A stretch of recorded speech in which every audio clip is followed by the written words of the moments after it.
კარგი, ცოდნის ბარიერი დაინგრა. ვიცით, როგორ გავუმკლავდეთ შემოქმედებით ნგრევას, მაგრამ მაინც არ ვიცით, რა შუაში იყო ჯეფრი ჰინტონი და რადიოლოგები. და სწორედ ამაზე პასუხის გასაცემად შემოდის ჩვენი მეორე კონცეფცია.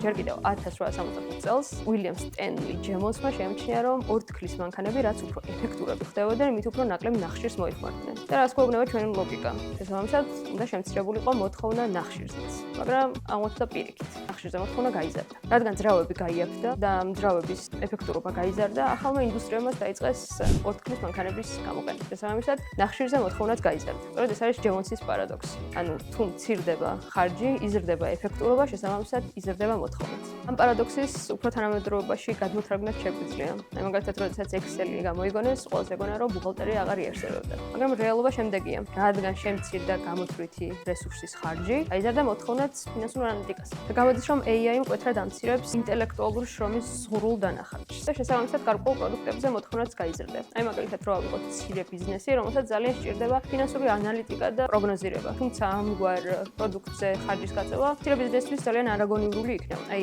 AI-მ რაც შეცვალა ის არის, რომ უშუალოდ ფინანსური ანალიტიკის ზღურული დანახარჯი შეამცირა. შესაბამისად, გავს პროდუქტებზე მოთხოვნა გაიზრდება. რადგან შესაძლებლობა მიეცემა მცირე ბიზნესებსაც ამ პროდუქტის ისარგებლოს. მეორე მაგალითად შეგვიძლია მოვიყვანოთ პერსონალიზება, რაც ყოველთვის ძალიან ძვირი ჯდებოდა. აი მაგალითად, პერსონალური რეპეტიტორი ყველა მოსწავლისთვის. შეუძლებელია ეკონომიკურად და ფიზიკურად.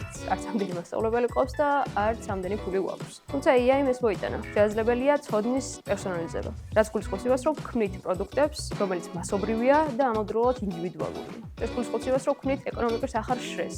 მესამე მაგალითად ავიღოთ ეგრეთ წოდებული long tail-ი, რაც იმას გულისხმობს, რომ ბიზნესები ხშირად უარს ამბობენ მცირე და ნიშნული დავალებების აღებაზე. მხოლოდ ერთი მიზეზი. ამ დავალებების შესრულება შეიძლება გაცილებით ძვირი დაუჯდეთ, ვიდრე შემოსავალი იყოს. მაგალითად, იურიდიული ფირმა არასოდეს ხელს არ მოკიდებს ისეთ საქმეს, რომლის სადავო საკანიც 500 ლარია. რადგან ამ საქმის დოკუმენტაციებზე დახარჯული დრო გაცილებით ძვირია მათთვის, ვიდრე შემოსავალი შეიძლება იყოს. AI-მ ეს შეცვალა იმით, რომ დიდი რაოდენობით დოკუმენტაციის ანალიტიკა შეგვიძლია წუთებში და წამებში. შესაბამისად, ის სფერო, რომელიც აქამდე მკვდარი იყო, ეკონომიკურად მომგებიანი გახდა. ისევ ჯემონსის პარადოქსს რო დაუბრუნდეთ, იმის მაგალითად, რომ სამუშაო ადგილები შემცირდეს, გაზრდილი მოთხოვნის პირობებში შეიძლება მათი რაოდენობა პირიქით აიზარდოს.